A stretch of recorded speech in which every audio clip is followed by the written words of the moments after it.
Thank you for listening to the Following Films podcast. Today I'm excited to bring you an interview with two incredible talents behind the new holiday film Breakup season. Joining us are Chandler Riggs, known for his unforgettable role as Carl in The Walking Dead, and H. Nelson Tracey, the talented first-time filmmaker who wrote and directed this heartfelt feature. Breakup season is not your typical holiday movie. Starring Chandler Riggs and Samantha Isler, the film is a deeply relatable story about love, loss, and the complexities of relationships set during the emotional roller coaster of the holiday season. It has already made a splash on the festival circuit, earning over 30 awards, including Best Feature Film, and now is playing in select theaters. Starting December 6th, you can stream it on demand on Amazon, Apple TV, Google Play, and more. We'll hear from Chandler and Nelson about the making of Breakup season, the unique perspective it brings to holiday storytelling, and why it's resonating with audiences worldwide. And don't forget to visit followingfilms.com for the latest film news, reviews, and you can check out our holiday gift guide, where we try to be your one-stop destination for movie lovers this season. Let's get into the conversation. Hope you enjoy the show. Thank you both so much for taking time out of your Sunday to do this. I appreciate it, guys. Absolutely. Thanks so much for having us. Happy to be here. I had a chance to watch the film last night, and I'm obviously I don't want to spoil the ending of this thing, but I enjoyed it so much that at the end I was really just praying that this thing wasn't going to get fucked up in the last minute of the movie. And so I feel like you really did nail the ending here and the landing with this thing, because it's something that it would have betrayed the entire film if you didn't get this right. So I do highly recommend people check out the film, because it's something that actually, this is a film, I'm 48, and it speaks so much to those first relationships that I had in my 20s in such an honest way that I think this is something that I really want my 14-year-old to see now going into that, because I don't think we talk about relationships in an honest way. And so just congratulations on the films, guys. I think you got something special here. Thank you. Yeah, it's all to Nelson. It's all just him behind it. I mean, that really means a lot. I sometimes say, like, I made this for myself 10 years ago or even 15 years ago. You know, it's just, this is a movie for that experience. And that like you said, I just haven't seen depicted in a way that rung true for my experience and for my friends' experiences, in that early 20s relationship. So yes, the ending, without saying what it is, was very important to get just right, because, that was very thoughtful in terms of, like, it's the whole movie could get thrown away if it ends in a different way. Absolutely. And I think that Chandler, you have a very difficult role in that you're playing me when I was 23, 24. And I don't like looking at that guy very much from the perspective of a 48-year-old. Yeah. And so it's a lot of those mistakes that I think we all make, and those things where you're just trying so hard to force something when it shouldn't be forced, and just giving things space and time. And I think that you pull it off really well, because despite making all these mistakes, it's something that we're still pulling for you, even though we don't want you to get what you ultimately want in the end, if that makes sense. Yeah. It's just like that. Please just stop. It's what everyone around him is saying. And I'm glad that resonated with you. One of the first after, it was at one of the festivals that we were at, and after, it was one of the first ones actually, and I had a guy come up to me after the film, and he said, I hate you. I'm like, okay. He's like, I very much hate you. I'm like, okay, could I ask, did I do something? He's like, no, that was me, and I hated watching it. Yeah. And so that's exactly, what you're saying here. So I'm really glad that it's resonating with a lot of people. And even me, like, whenever I watch it, it is hard for me to watch, because there's so many moments where I'm just like, oh God, it's just so bad. It's like a car crash. There's a specific moment, and again, not to give anything away, but when you go to retrieve an object from the other room, and it's like, oh fuck, he's doing it, isn't he? And it's that kind of thing where it's like it is just so uncomfortable, because it's I don't think we're honest enough about relationships at that age, and the first times that you're getting those first calluses and you're first getting bruised and scraped, or the first times it really hurts, it's really not even about the other person in a lot of ways, where it is about this sort of who am I without this other. It's a very selfish thing when we go through a breakup. It's not about that person and what is in their best interest, because clearly they're saying, I don't want to be with you anymore. So if you have their best interest at heart, you let go of them and you're able to move on, because you don't want them to be with somebody who, they don't want to be with. And at the same time, you don't want to be with somebody who doesn't want to be with you. But there's this fear of who am I without this other that's so scary at that age, because it just feels so world ending. And, Yeah. once you've gone through it a couple times, you realize, no, you'll be okay and you'll get through it and you'll get to the other side of it. But Nelson, can you talk a little bit about just writing from this honest place that's just got to be vulnerable? I'm assuming there's some elements of autobiography going on. Autobiography. Yeah. I mean, inevitably it's going to pull from reality. It's a nice melting pot. If I can point to almost every scene in the movie, it's a combination of things that happen to me, things that happen to my siblings, things that happen to my friends, and just kind of put it all together under this. I had this idea of the Christmas breakup movie, for well over a decade, but then I kind of needed to live some of my own life experience and kind of make some of the mistakes that Ben makes in my own life, and just kind of walk through that to understand how to then depict it in an accurate way. And the dynamic of, I think, Chandler's role is sometimes kind of thankless, because he's the one who's doing all the things we're like, don't do that, whereas, and the supporting cast gets to have a lot of fun and kind of riff on all of that, but we need that emotional anchor for it to work, of their relationship just really being, stone cold, frustrating, not working, him continuing to do things that are annoying. And so that we needed to get that tone right for all the other fun and games of the film. And so, but I think for me, it was a way to kind of make sense of something that happened in my life, and something that happened a couple times in my life, and what do you do with this information, and how do you process it and make space for it in a way that is not often done. No, and I think that's the maturity. It's coming to the other side of that and having that honest self-reflection, and that's as the point of the movie really is, that comes with time. But could you talk a little bit about, you mentioned the supporting cast here, because I think that you, right from the get, when you first see pictures of this family, I was struck, because I was like, oh, this doesn't look like a Hollywood family. Like right away, I was like, I'm looking at this, I'm like, this actually looks like a real family that you would see, where not everybody has like this cookie cutter Hallmark look to them, and you have Gordon's character and you have Chandler's character, and these guys that's what families look like. And I was just really happy to see that, because it did feel something that was very authentic and lived in. And in fact, all these characters have really wonderful arcs. They're not one dimensional by any means. And in fact, somebody like Gordon, that character, he probably has one of the most impressive arcs in the film, and somebody that you really do go from despising this guy to, by the end, you're like, okay, I get him. I've been there. That's also where it all came from. Yeah. Yeah. Well, it's interesting of the writing process. I did 6 drafts in the screenplay, and one of the last but most important, maybe the most important decision I made writing was a title change. The original title for a long time was Dumped on Christmas, which is a clunker of a title.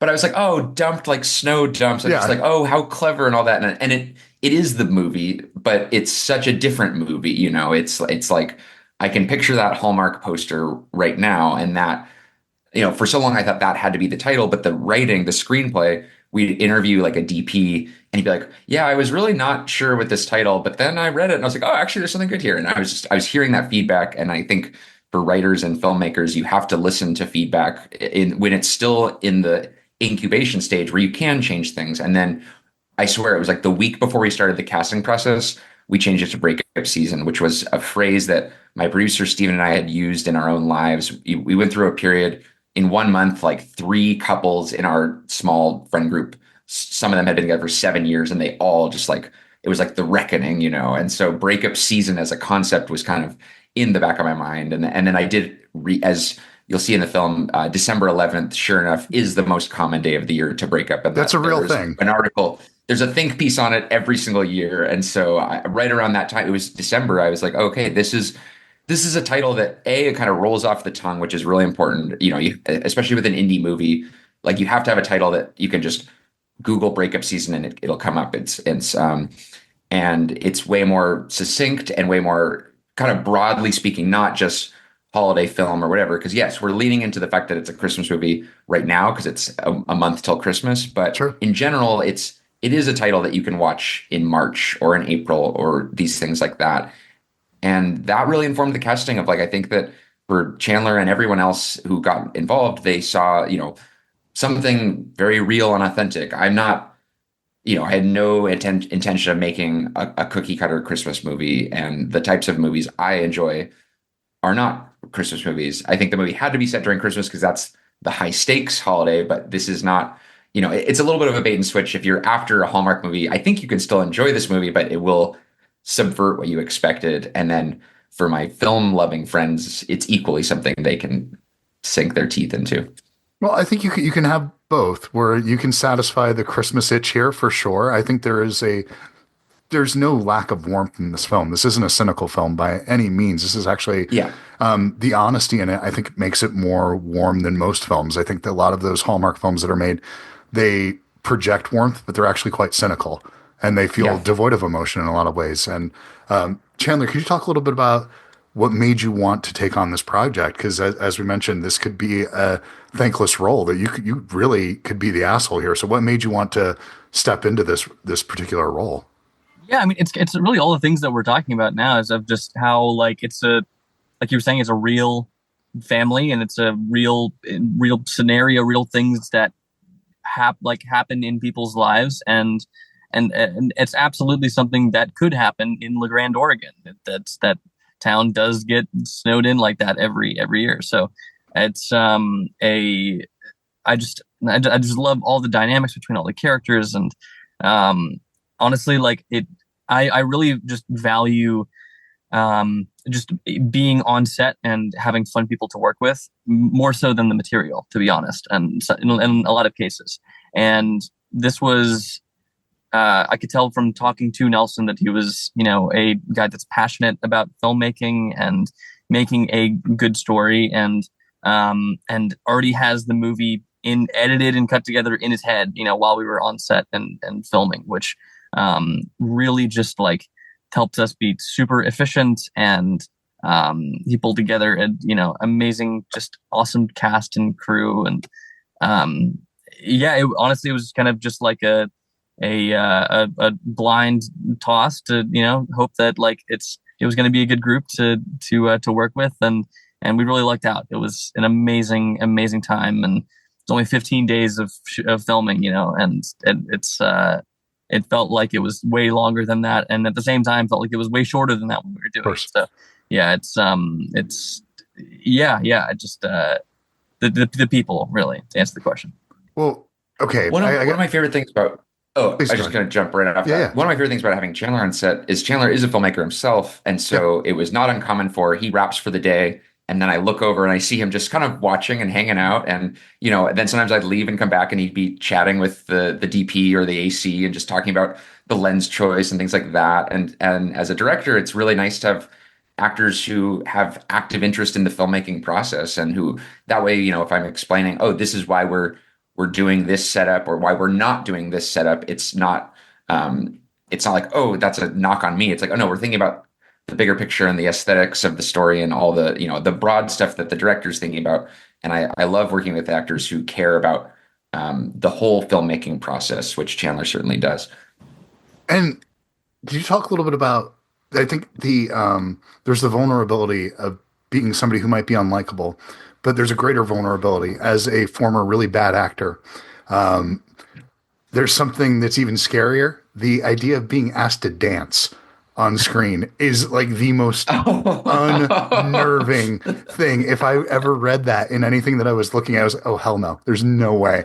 Like, I will dance on screen. So is that something that you're comfortable with? Clearly. I, for one, okay. Absolutely not. No, I'm like one of the worst dancers you'll ever.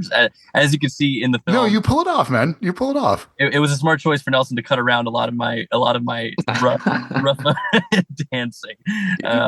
But the thing was like it kind of worked out. I mean, I don't think that Ben, being an architect, is going to be that great of a dancer anyway. So it works out kind of well that have to do anything crazy, at least for like that, that nightclub like dancing thing. However, the other dance that happens towards the Instagram thing, yeah. Yes, yeah, that one. So that was a fun one because we got the song for it, and and we were. I think Steven basically, our first AD and producer, was basically just like, all right, here's a song. You guys are gonna have to choreograph it because we don't we don't have a choreographer, and so if you guys just put something together, that'd be great. None of us have ever done any sort of like dance choreography, but luckily Carly, who plays Liz, she had a few ideas in mind, and we had spent days trying to like cobble something together of just like it'd be in between setups. I'm like, okay, guys, we have a day to finish figuring out this stupid dance. Yeah, it was rough. It felt like when you're at summer camp and like it's like, okay, it's talent show night. All right, everyone go off in your little groups and like you because I didn't get to see that dance until take one. Honestly, so I just had to kind of trust because I didn't need it to be right. These are not professional. Even Carly, we always talked about how Liz, the character, is not a YouTuber with 5 million subscribers. She is a amateur YouTuber, or an amateur vlogger. And so, I was just like, as long as it feels somewhat cohesive and it was really fun to watch. And like that one, I've seen it really get a lot of. It's one of my favorite parts if seeing an audience is sometimes I'll turn and watch the audience. It's like truly, it's a hell of a drug. It's really fun. And that dance, you'll often see people just like have a little bit of joy in their face. And kind of to your original point about Christmas movies, it's like, this is a movie that sparks joy, but not in the way you expect it will. But like that dance always just, whether or not people laugh at it, there always is a smile on people's faces when that scene comes on. There is enough of a good feeling, even though it's not the last shot of the film. It'll carry you out into when you're walking out of the theater. The feeling that you get from that moment is so, it's great. It's fantastic. And I think it's because it doesn't feel overly choreographed. It doesn't feel like something that, you had Paula Abdul come in for 3 weeks and send you guys to boot camp and come up with this thing. It actually looks like a family put it together. Yeah, exactly. You could learn it in an afternoon. And so, really fun. Well, I don't know. I'm not sure that my family could pull that off because I would be a part of that. So it wouldn't look it's that good. A fun one. If you ever rewatch the movie, I've seen it a lot of times now, obviously. You can watch all 6 of their faces and they're each doing something really fun. Like Brooke, who plays the mom, Mia, is like trying really hard to get it just right, and then Samantha is like really, you see her face really lights up and she's smiling because she feels like she's part of the family now. And just like everyone has their little moments where I've watched all 6 of them do it. And it's really just so satisfying from an acting and directing standpoint to see it. Well, it's pretty rare that a film like this is something that I would want to revisit. But, I was watching this last night while my wife was out and she came back in the last 10 minutes of the movie and I was just catching her up to speed. What are you watching? This is what I'm watching. This is what's going on right now. Yeah. And I'm like, and I think I think this is gonna be good. And she's like, oh, so this is heading in a direction that I wouldn't like. I'm like, no, I actually think you would like it. You just have to sit down and watch it. And she saw that moment that we're talking about right now, and she's like, that's my dream, to actually have us do that on Christmas morning as a family. So it's a great moment, man. This is a film that I could imagine going back to several times. But I did love it. I had kind of a specific question about this. The thing that got me right away that made me want to see this, oddly enough, was your poster for this, because it felt like I was looking at an album cover from like the 1950s, and it had this vibe where I was like, oh, is this like, this is like a jazz record? What are they going for here? And it was enough that just made me say, okay, I'll give that a shot. Yeah, let me tell you about the poster, because I probably haven't even told Chandler a lot of these good details. The designer is named Brandon Schaefer. His pen name is Seek and Speak.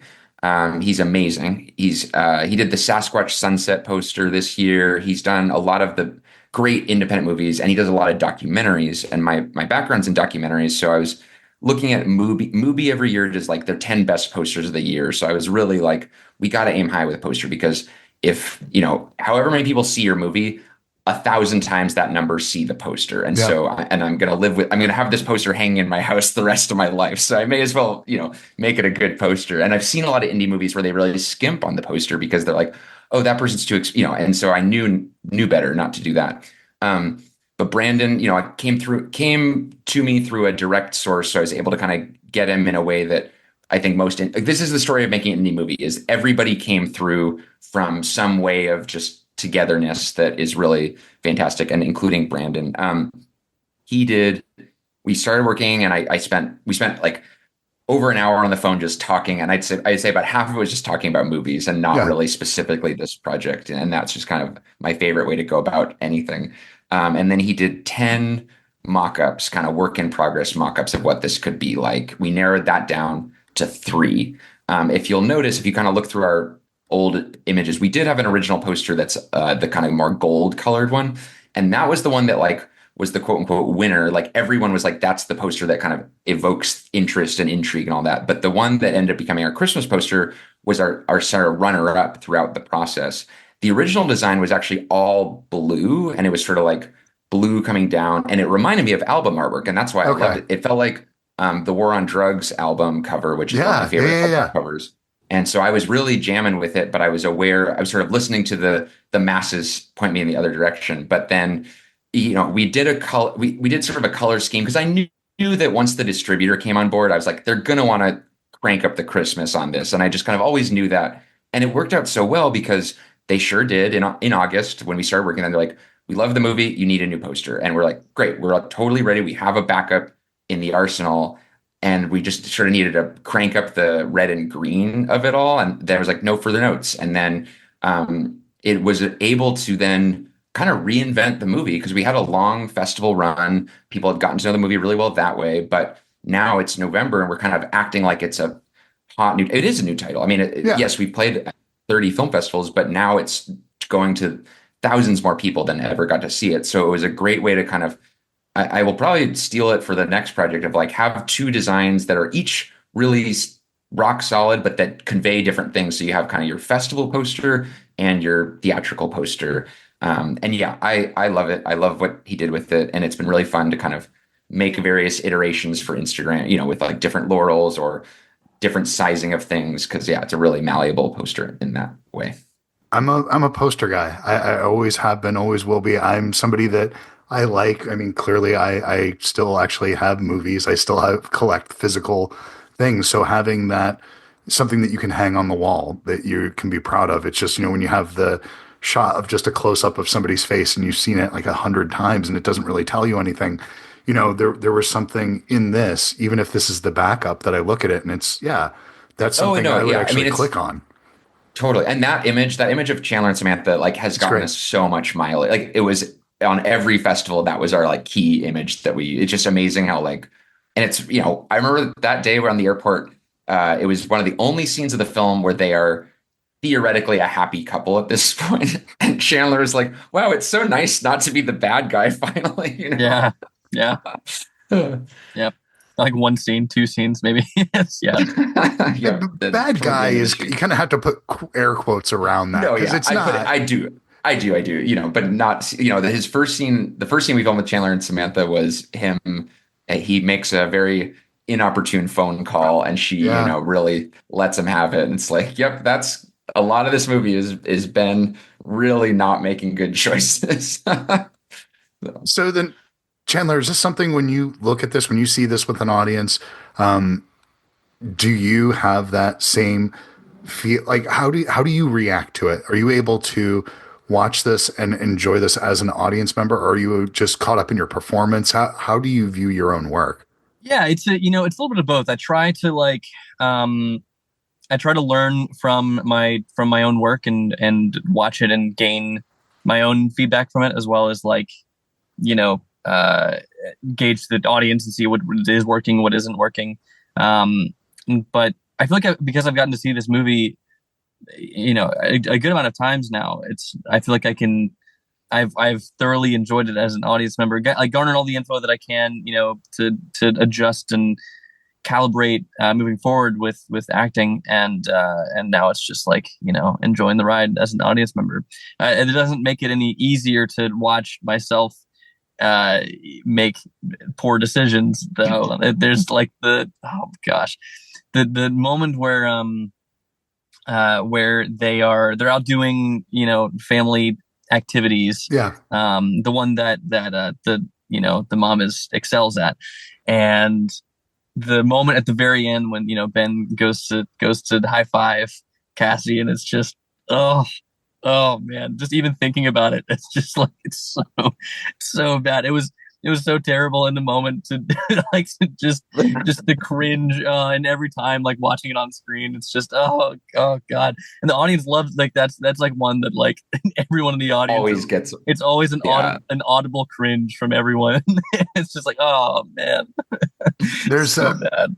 I think that's one of the few moments that people are pulling for you, though, because I think everybody has had that sense of embarrassment at some point where you've either waved at somebody that wasn't waving at you, or you've had that moment you went up for a high five when somebody was going to give you a handshake. There was the day that me and my wife, we worked together years before we ended up dating. And so we ran into each other in public, and we just talked for a few minutes. And I was leaving, and she went in for a hug, and I went in for a handshake. And so I was like, oh, I didn't know we hugged. And I gave her a hug, and that was it. That's the moment she's been making me pay for the last 20 years. So that's great. But gentlemen, thank you so much for taking the time to do this today. I really do appreciate it. I love the hell out of this film. When are people going to be able to see it? Yeah, we're coming up pretty quickly.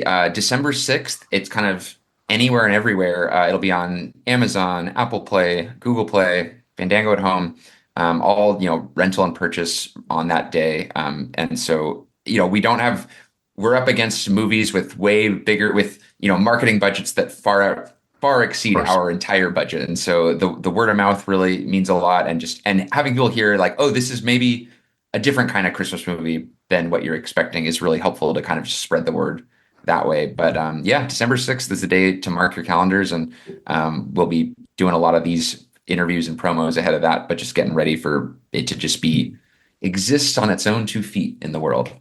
Well, it's really refreshing to see a just deeply human story where the stakes are appropriately relatable, and to see that for this, it's just really nice. So this was my favorite kind of Christmas movie, one that you could remove Christmas from it and you still have a story worth telling.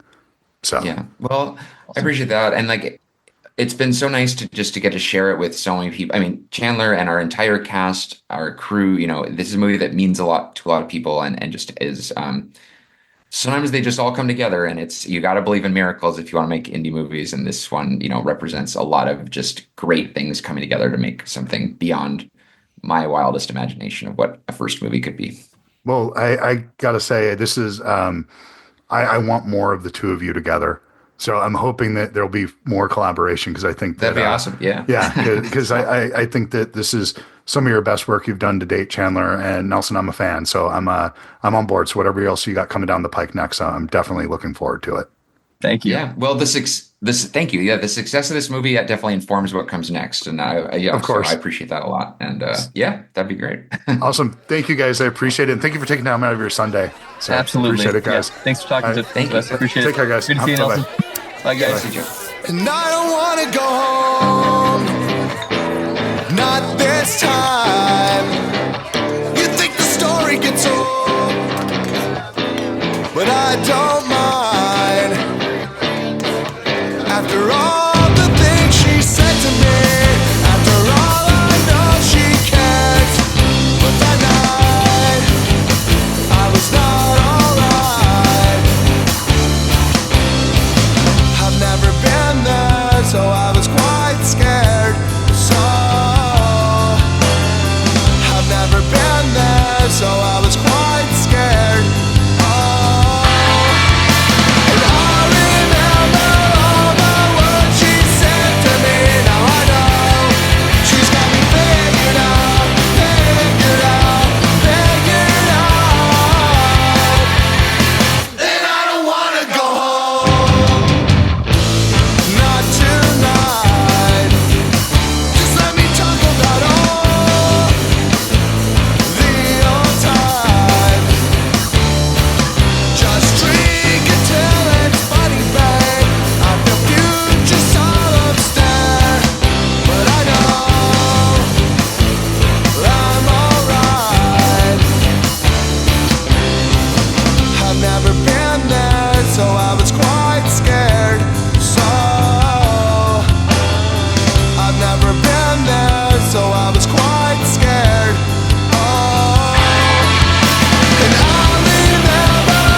miss my friends so.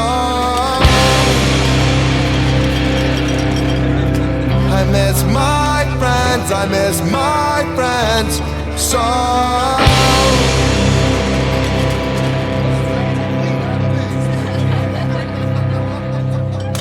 am not going to feel good tomorrow, though. I got a feeling I'm going to throw some hangovers.